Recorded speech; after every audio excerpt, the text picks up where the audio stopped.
إن الحمد لله نحمده ونستعينه ونستغفره ونعوذ بالله من شرور أنفسنا ومن سيئات أعمالنا من يهده الله فلا مضل له ومن يضلله فلا هادي له وأشهد أن لا إله إلا الله وحده لا شريك له وأشهد أن محمدا عبده ورسوله أما بعد فإن خير الحديث كتاب الله وخير الهدي هدي محمد صلى الله عليه وسلم وشر الأمور محدثاتها وكل محدثة بدعة وكل بدعة ضلالة وكل ضلالة في النار أما بعد فأعوذ بالله السميع العليم من الشيطان الرجيم رب اشرح لي صدري ويسر لي أمري واحلل عقدة من لساني يفقهوا قولي سبحانك لا علم لنا إلا ما علمتنا إنك أنت العليم الحكيم رب أعوذ بك من همزات الشياطين وأعوذ بك رب أن يحضرون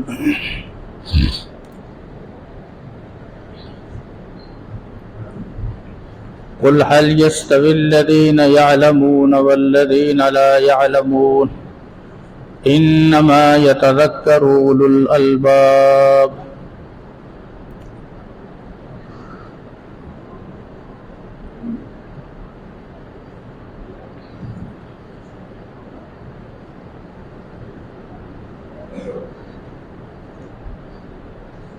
قرآن مجید فرقان حمید میں اللہ رب العزت نے اپنے نبی کی زبانی یہ اعلان فرمایا کہ پیغمبر آپ فرما دیجئے هل يستوي الذين يعلمون والذين لا يعلمون، کیا اہل علم اور جہلا یہ برابر ہیں؟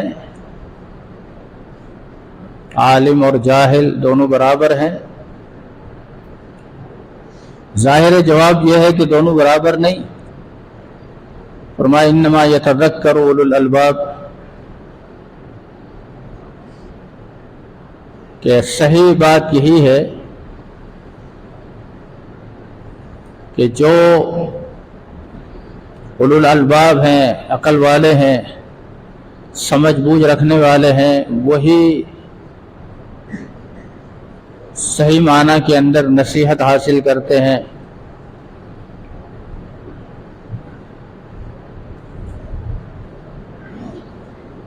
اور اللہ کے رسول صلی اللہ علیہ وسلم کا یہ فرمان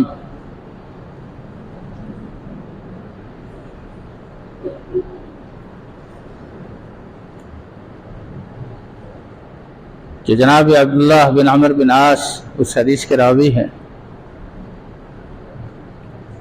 فرمایا کہ ان اللہ تعالی لا يقبض العلم انتزاعا ينتزعه من الناس، اللہ رب العزت علم کو اٹھا لے گا، قبض کر لے گا۔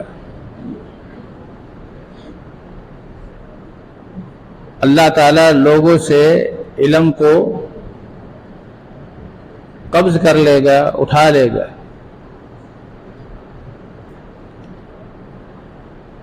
حتی اذا لم یبق عالما،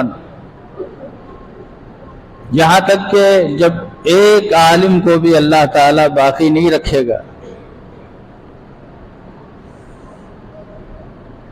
تو پھر ایسا معاملہ ہوگا کہ اتخذ الناس رؤوسا جحالا، لوگ جاہلوں کو اپنا سردار بنائیں گے، یعنی پھر فیصلے کروانے کے معاملات جب علماء نہیں ہوں گے تو علماء کے سپرد کوئی جا کے مسئلہ نہیں پوچھے گا. پھر یہ دیکھا جائے گا کہ یہاں کس بندے کا اثر رسوخ زیادہ ہے، حالانکہ وہ جاہل ہے. اور جب اس کے پاس وہ مسئلہ کوئی پوچھا جائے گا، اس کے سامنے معاملہ رکھا جائے گا، تو وہ یہ نہیں کہے گا کہ مجھے تو اس کی الف کی بے بھی نہیں آتی، میں تمہارا فیصلہ کیسے کروں. اسے جہالت کہتے ہیں کہ ایک آدمی کے پاس علم نہیں ہے اور پھر بھی وہ دعویٰ علم کرتا ہے. جہاں ایسے لوگوں کی وعید ہے اس حدیث میں کہ ایسے جوہلا کے پاس لوگ اپنا مسئلہ لے کر جائیں گے جو جانتا نہیں ہے اور پھر بھی وہ لوگوں کا فیصلہ کرے گا، یہ جہالت ہے. وہاں اس حدیث کی روشنی میں ان لوگوں کو بھی غور کرنا چاہیے جو شرعی معاملات کے اندر، شرعی مسائل کے اندر، دینی معاملات کے اندر کسی بندے کی رہنمائی کرتے ہیں اور اس کے پاس علم نہیں، اور وہ کیا کہتے ہیں، میرے خیال میں یوں ہونا چاہیے. اکثر عوام کا، دیندار لوگوں کا بھی یہ حال ہے. یہ بہت بڑی جسارت ہے. حتیٰ کہ بعض لوگ کو میں نے دیکھا کہ وہ علماء کے سامنے بیٹھ کر قبل اس کے کہ عالم کوئی مسئلے کا حل بتائیں، وہ کہیں گے اس مسئلے کا حل تو شیخ صاحب ہی بتائیں گے، لیکن شیخ صاحب میرا خیال یہ ہے. یہ کتنی بڑی جرت ہے اور کتنی بڑی جہالت ہے کہ آپ علماء کے سامنے ان کے بیچ بیٹھ کر آپ مشورہ دینے والے کون ہوتے، اور آپ یہ بات کہنے والے کون ہوتے ہیں کہ میرے خیال میں یوں ہونا چاہیے، مجھے تو ایسا لگتا ہے کہ بھئی شریعت میں یہ مسئلہ اس طرح ہوگا. آپ کے اس بولنے کا، اس قول کا کیا جواز ہے؟ یہ حقیقت میں دینی معاملات کے اندر خود دلیر بننا ہے اور اپنے طور پر فیصلہ کرنا ہے. حالانکہ ابو ہریرہ رضی اللہ تعالیٰ عنہ اس حدیث کے راوی ہیں، وہ فرماتے ہیں کہ من فسر برأیہ، اللہ کے رسول صلی اللہ علیہ وسلم نے فرمایا کہ جس آدمی نے قرآن کی کسی آیت کا مفہوم، اس کی تفسیر اپنی مرضی سے، اپنے دماغ سے کی، فاصاب، اور وہ تفسیر صحیح بھی تھی، فقد اخطأ، تب بھی اس نے غلط کیا. اس لیے کہ آپ کی سمجھ معیار نہیں ہے کہ آپ کی عقل میں جو بات آئی اور آپ نے کہی اور شریعت میں بھی ایسے ہی تھی تو آپ یہ کہہ سکتے ہیں کہ اچھا یہ تو شریعت کا معاملہ، یہ تو میں بھی حل کر سکتا ہوں. اس طرح تو آپ شریعت کے معاملے میں اپنی منمانی کرنے پر دلیر ہو جائیں گے. یہ خطرناک روش ہے. اس قسم کی چیزوں کی شریعت نے حوصلہ افزائی نہیں کی. عوام کو بھی چاہیے کہ اگر اسے کسی مسئلے کا پورا صحیح علم نہ ہو تو وہ اس مسئلے کے اندر لب کشائی نہ کرے، وہ علماء سے ہی اس مسئلے کو پوچھے. یہ ہر طرح سے ان کے لیے عافیت کی راہ ہے.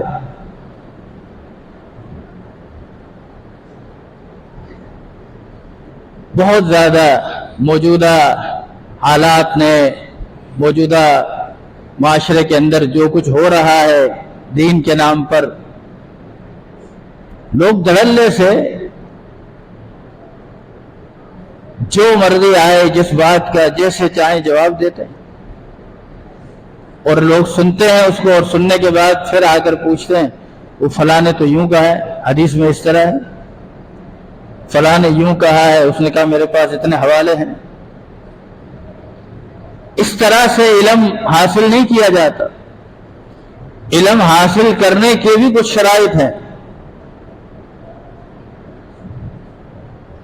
فرمایا جب کوئی عالم نہیں بچے گا اتخذ الناس رؤوسا جہالا، لوگ جہلا کو اپنا امام بنائیں گے، فسئلوا، پھر اس جاہل سے مسئلے پوچھے جائیں گے،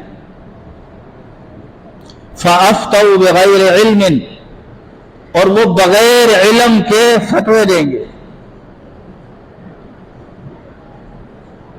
اور اس کی اگر آپ زیادہ دور نہ جائے نا، کسی بھی برادری کی کوئی پنچایت کمیٹی بنی ہوئی ہو نا، آپ اس میں دیکھیں، اسی کو خالی غور کر لیں۔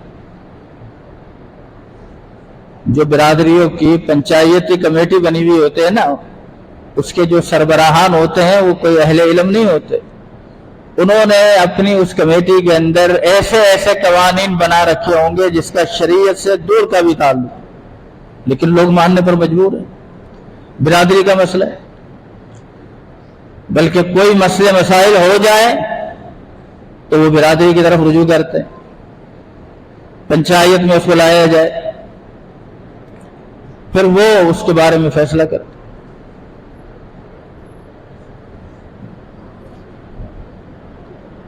اس کی میں کسی برادری کا نام نہیں لیتا، لیکن ایک مثال دے رہا ہوں جو میں نے خود اپنی آنکھوں سے دیکھی کہ ایک برادری کا کوئی سالانہ اجتماع تھا، اس میں وہ اپنی کارکردگی پیش کر رہے تھے۔ میرا تو اس سے کوئی تعلق نہیں تھا، لیکن میں اس وقت طالب علم تھا، تو وہاں کے جو صدر تھے اس برادری میں، وہ الحمدللہ متدین تھے، اہل حدیث تھے، تو انہوں نے ہمیں دعوت دی کہ بس ہماری اختتامی مجلس کے بعد ہم نے ضیافت کا اہتمام کیا ہے تو ہمیں خوشی ہوگی آپ لوگ آئیں۔ تو ہم جب گئے تو آخری مراحل میں وہ میٹنگ ان کی چل رہی تھی، جس میں کوئی طلاق کا کیس تھا، اور میں نے خود یہ سنا کہ اس میں جو ممبران تھے جو اپنی رائے دے رہے تھے،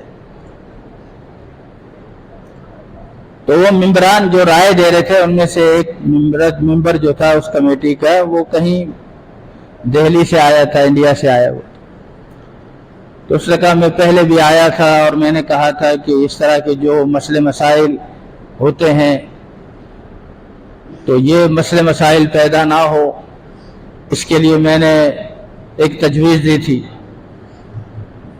کہ شادی بیاہ کے موقع پر یہ جو ویڈیو ہے یہ بنائی جائے، اور اس سے پہلے بھی یہ چیزیں بنائی جائیں، تاکہ جو ہے دولہا اور دلہن کے اندر ذہنی آمہنگی پیدا ہو۔ مطلب اس نے پرزور طریقے سے یہ بات پیش کی کہ برادری کے اندر اس طرح کی چیزوں کو رواج دیا جائے۔ خیر اس کو اس موقع پر اس برادری نے قبول نہیں کیا، لیکن آگے چل کے پھر یہ معاملات ہوئے۔ تو جن کے پاس دین کا علم نہیں ہے، شریعت کا علم نہیں ہے، وہ لوگ معاملات کو دیکھ رہے ہیں، اس کا فیصلہ کر رہے ہیں۔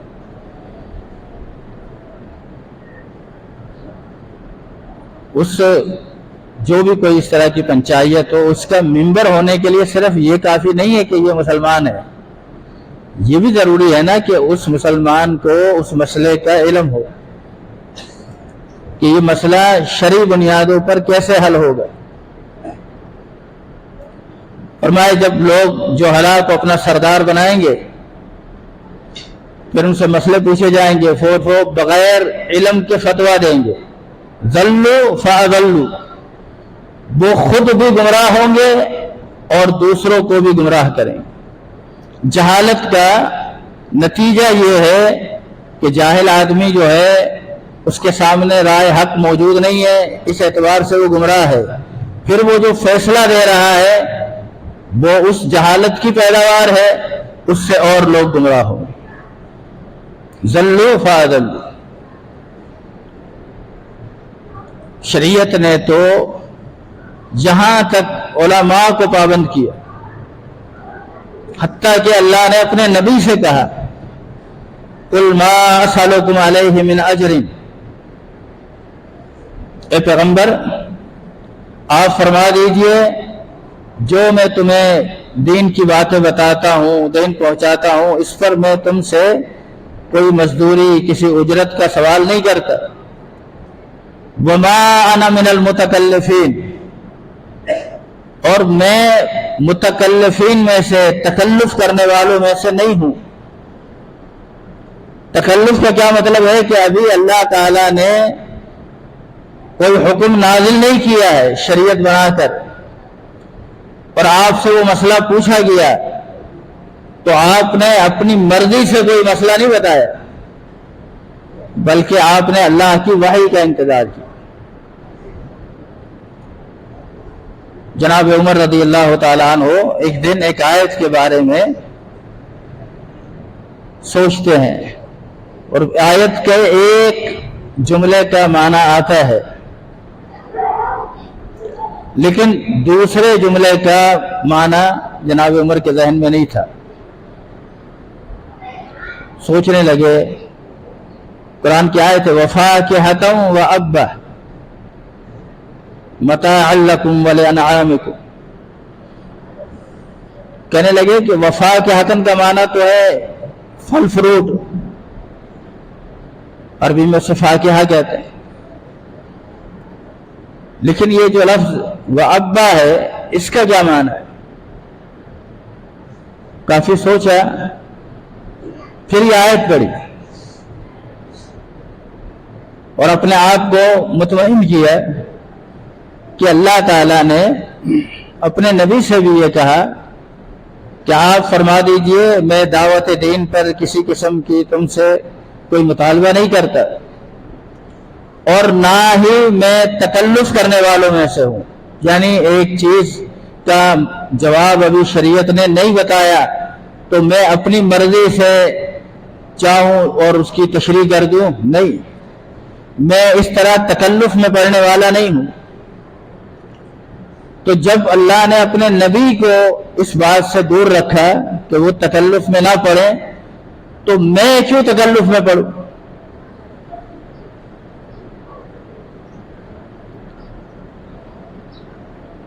اس لیے جو بڑے بڑے ائمہ گزرے ہیں ان کا طرز عمل بھی ہے۔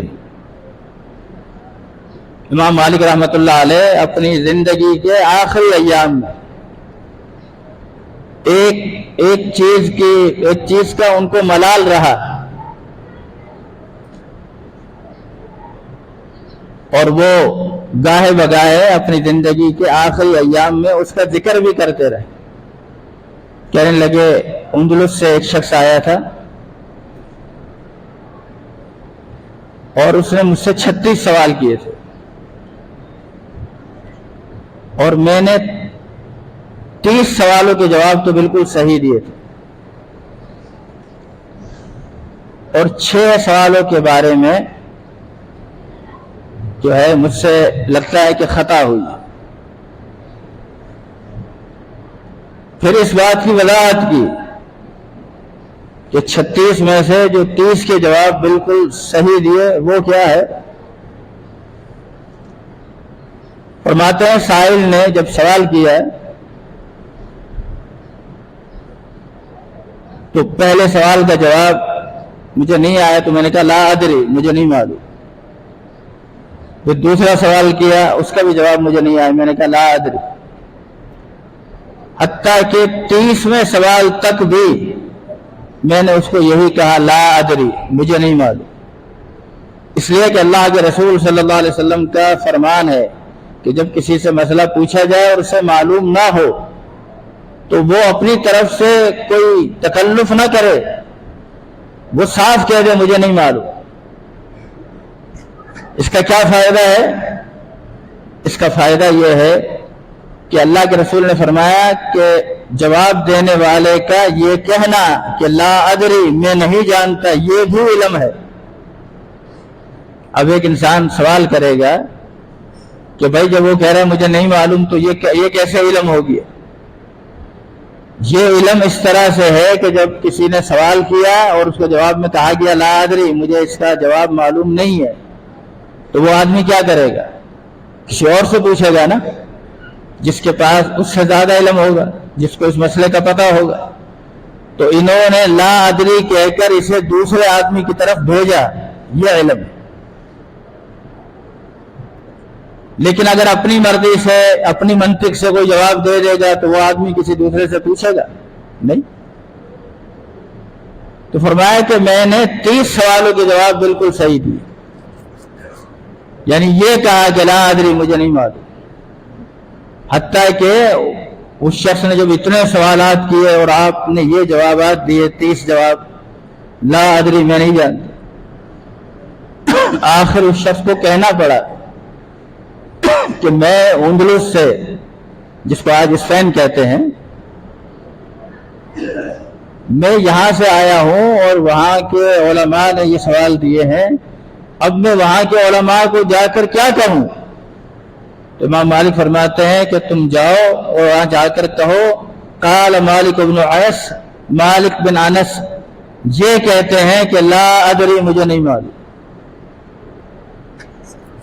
یعنی اس میں کوئی آر کی بات نہیں ہے، کوئی شرم کی بات نہیں ہے، نہیں ہے مسئلہ ذہن میں جواب نہیں آ رہا، لا ادری کہہ دیا، کیا ہوگا؟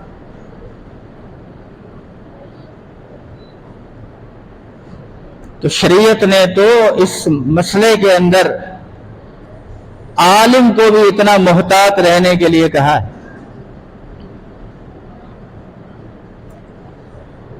اور ہم عوام میں یہ دیکھ رہے ہیں کہ عوام اس مسئلے میں دلیر ہے۔ بڑا حساس معاملہ ہے، اپنی مرضی سے، اپنے خیال سے، اپنی سوچ و فکر سے اس طرح کے معاملے حل کرنا، حتیٰ کہ اللہ کے رسول صلی اللہ علیہ وسلم نے فرمایا کہ القضاۃ ثلاث، فیصلہ کرنے والے 3 طرح کے لوگ ہیں۔ پہلے نمبر پر قاضٍ، وہ قاضی عرف الحق کا، جس نے حق کو پہچان لیا، وقضا بہ، اور اس کے مطابق فیصلہ کیا، فی الجنہ، وہ جنت میں۔ دوسرے نمبر پر قاضٍ، وہ قاضی ہے عرف الحق، جس نے حق کو پہچانا، ولم یقضی، لیکن اس حق پر فیصلہ نہیں کیا، فرمایا فی النار، وہ جہنم میں۔ اور تیسرے نمبر پر وہ ہے عرف الحق کا لم یعرف الحق کا، جس نے حق کو پہچانا بھی نہیں اور اس کے مطابق فیصلہ بھی نہیں دیا، فرمایا یہ بھی جہنم۔ یعنی معاملہ کتنا حساس ہے۔ علم کے کچھ تقاضے ہیں، علم لینے کے بھی۔ علم ہر بندے سے نہیں لیا جاتا۔ آج تو سوشل میڈیا پر جسے دیکھو جو اس کے منہ میں آ رہا ہے وہ بول رہا ہے، اور لوگوں کیا دین پر ایمان کی کیفیت ایسی ہے کہ ایک جھٹکے کے اندر وہ اس طرف ہو رہا ہے اور ایک اور بیان سن کر وہ اس طرف ہو رہا ہے، تذبذب کے اندر، تشکیک کے اندر، شکوک و شبہات کے اندر مبتلا کر دیا جاتا۔ محمد بن سیرین رحمہ اللہ ایک بہت بڑے محدث ہے، اور کئی صحابہ کے شاگرد ہیں۔ امام مسلم رحمۃ اللہ علیہ صحیح مسلم کے مقدمے میں جو حدیث اور علم حدیث کے تعلق سے باتیں نقل کی ہیں، ان میں یہ بات بھی لکھی، ان کا قول لکھا ہے کہ فرماتے ہیں کہ ان ھذا العلم دین، یہ جو قرآن و سنت کا علم ہے یہ دین ہے۔ فانظروا امن تاخذون دینکم، تم یہ دیکھو کہ تم اپنا دین کس سے لے رہے ہو۔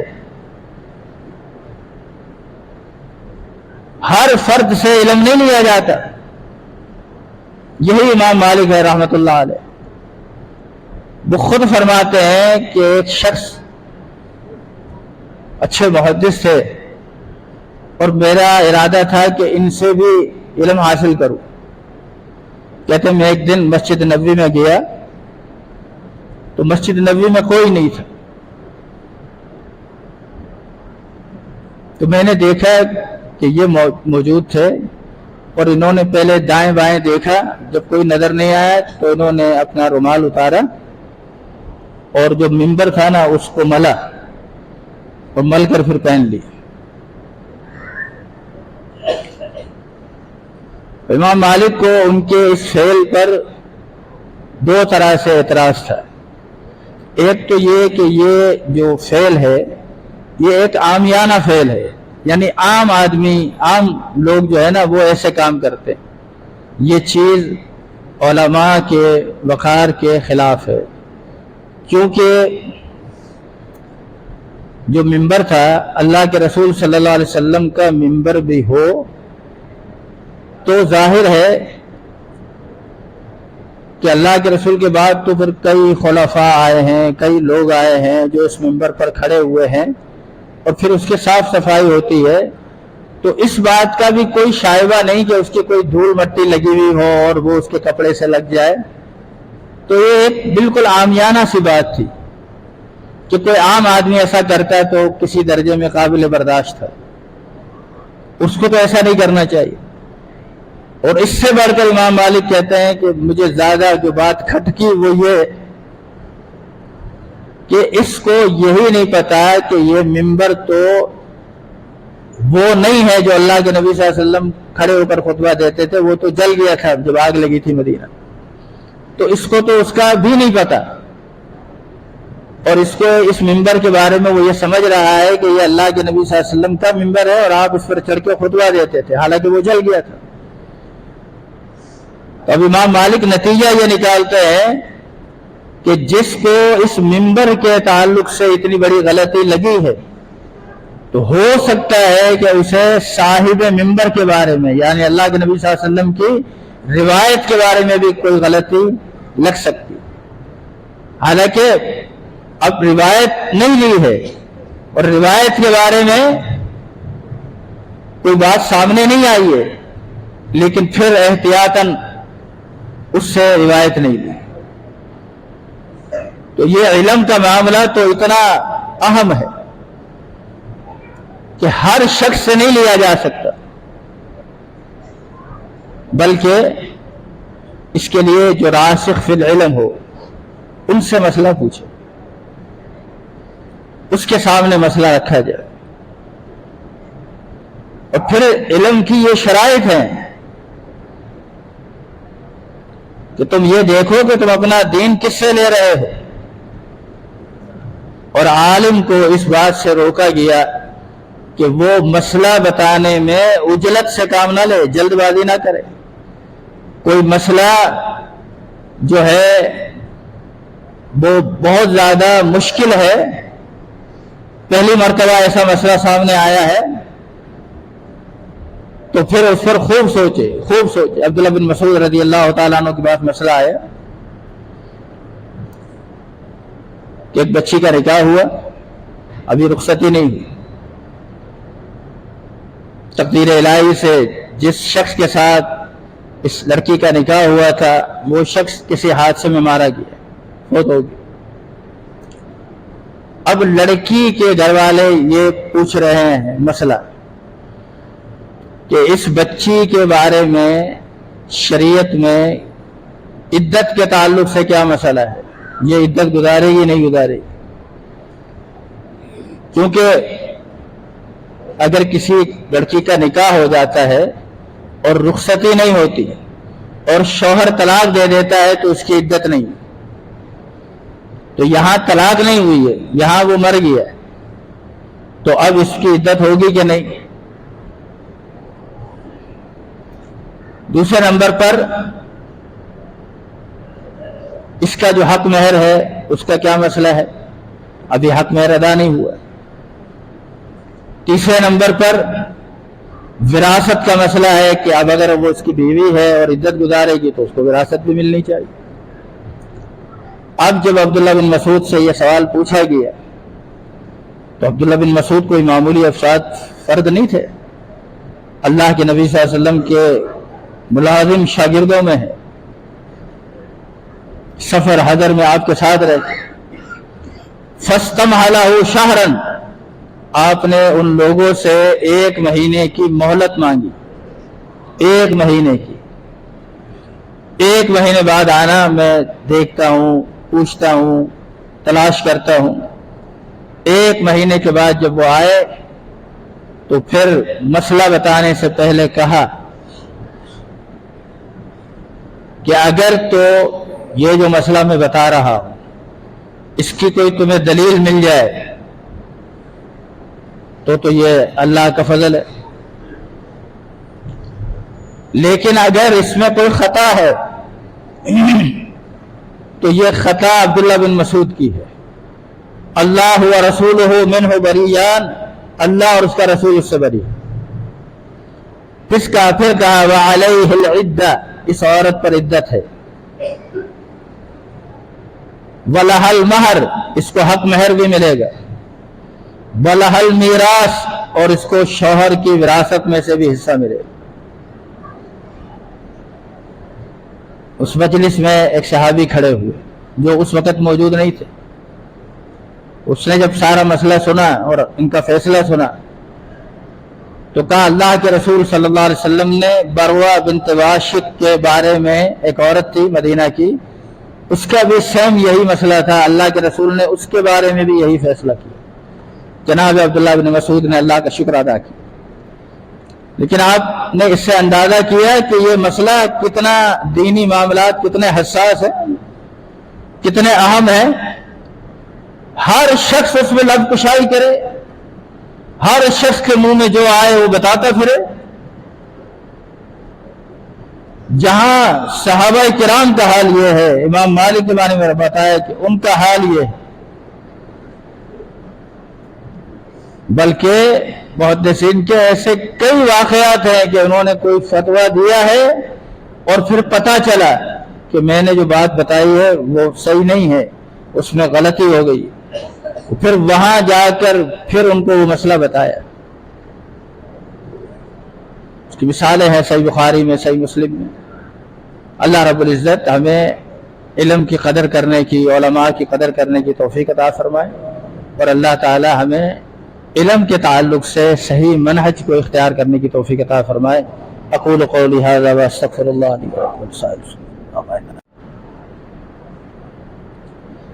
ان الحمد للہ نحمده ونستعینه ونستغفره ونعوذ باللہ من شرور انفسنا ومن سیئات اعمالنا. من يهده الله فلا مضل له ومن يضلله فلا هادي له. واشهد ان لا اله الا الله وحده لا شريك له واشهد ان محمدا عبده ورسوله. اما بعد فان خير الحديث كتاب الله وخير الهدي هدي محمد صلى الله عليه وسلم وشر الأمور محدثاتها وكل محدثة بدعة وكل بدعة ضلالة وكل ضلالة في النار. اللهم صل على محمد وعلى آل محمد كما صليت على إبراهيم وعلى آل إبراهيم إنك حميد مجيد. اللهم بارك على محمد وعلى آل محمد كما باركت على إبراهيم وعلى آل إبراهيم إنك حميد مجيد.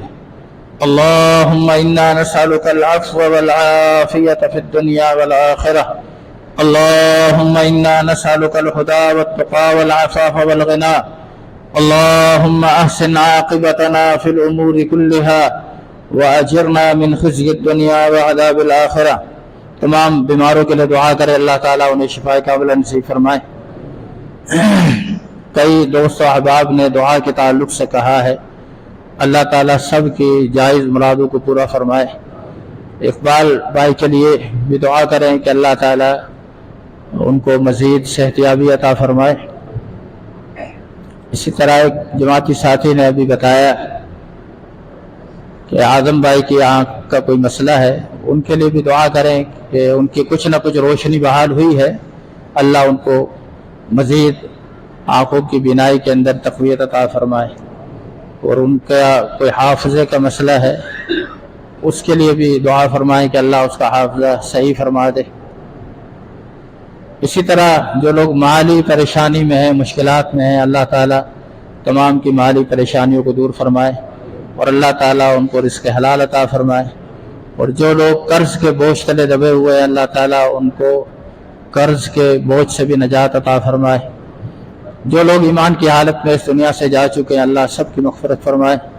اللہم انصر الاسلام والمسلمین، اللہم اعز الاسلام والمسلمین، اللہم انصر الاسلام والمجاہدین، اللہم انصر من نصر دین محمد صلی اللہ علیہ وسلم وجعلنا منہم، واخذل من عارض عن دین محمد صلی اللہ علیہ وسلم ولا تجعلنا منہم۔ ربنا اغفر لنا ولإخواننا الذين سبقونا بالإيمان ولا تجعل في قلوبنا غلا للذين آمنوا ربنا إنك رؤوف رحيم۔ سبحان ربك رب العزة عما يصفون وسلام على المرسلين والحمد لله رب العالمين۔